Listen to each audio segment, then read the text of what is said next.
For American college students, a degree often comes with something that lasts long after graduation. It's the sometimes massive debt accumulated to pay tuition and other expenses. Last year, student debt in the U.S. topped $1.5 trillion, and the average student will owe around $22,000 by the time they graduate. But some schools are managing to buck the trend, including one pioneering college in Kentucky that, incredible as it sounds, hasn't charged a dime of tuition in over 120 years. Did you ever think you could afford college? Nope. I thought whatever price to go to college would be something impossible for me to pay. The impossible is now reality for Dave Bell. The computer science major graduates from college in May, the first in his family to do so, and it didn't cost him a cent. When I first came here, I was wondering, when's the school going to go bankrupt? How is it still functioning? Did it seem too good to be true? Yeah. It seemed like I'd have to pay something back at some point. But he doesn't. Bell and all 1,600 other students at Kentucky's Berea College just outside of Lexington get a free ride, as long as they work for it. The school is one of 8 federally designated colleges that require resident students to get a part-time job on or off campus. I'm a teaching assistant.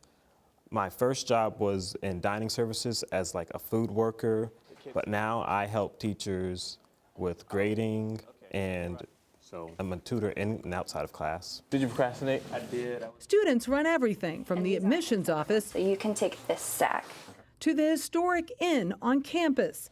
They even maintain the college grounds. Students here are mostly from central and southern Appalachia and all of Kentucky. Their families earn an average of $29,000 a year, well below the national median household income.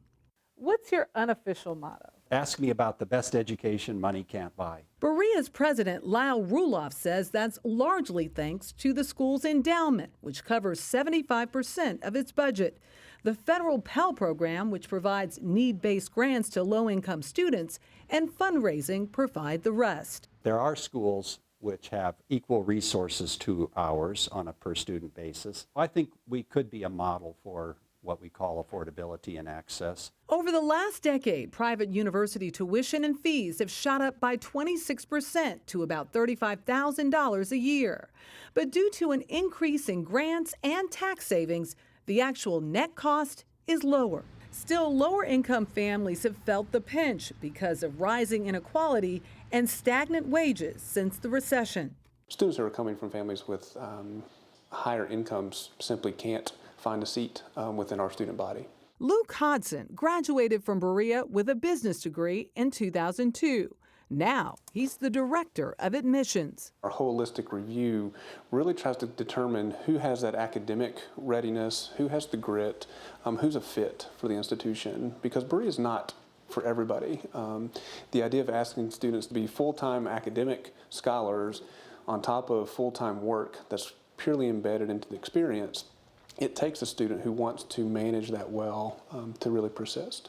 Since its founding in 1855, Berea has persisted in civil rights as well, admitting African Americans and women at the insistence of its founder, abolitionist minister John Gregg Fee.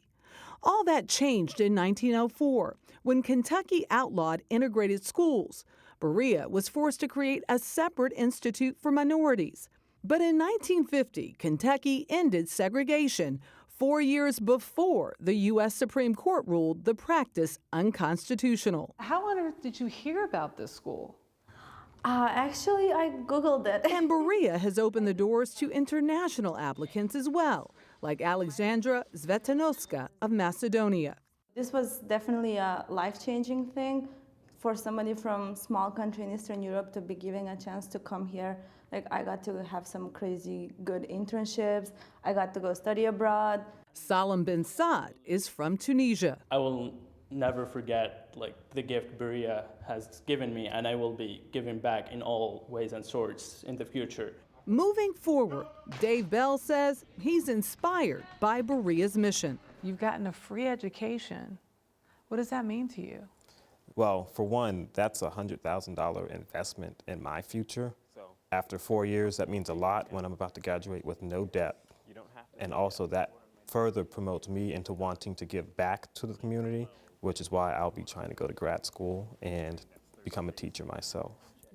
You really get the sense from these students that they have that sort of like service and give back in them, in their soul. I have to note that one of the famous graduates of Berea is the father of Black history. Carter G. Woodson was the last graduate before they cut off the integrated schooling back in 1904. What a load off for a student to graduate debt-free. I mean, it's just... I was going to say it's priceless, but that does not seem right to say. It really is so important. It really not is. starting in a hole like that.